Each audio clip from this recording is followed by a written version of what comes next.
Assalomu alaykum, hurmatli podpisчиклар. Svarishlar buni qaranglar-da.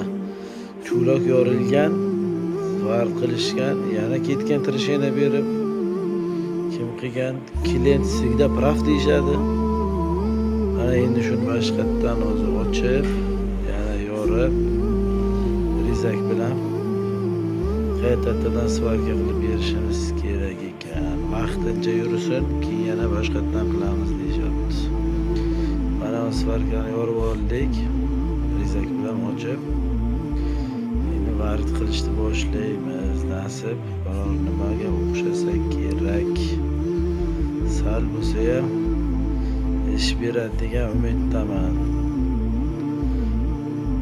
Sakilik tadlon qilib oldik. Mana shoflarimiz. Qolgani sizlarga taqdim etamiz. Qanday chiqqani o'zlaringiz bir baho berasizlar.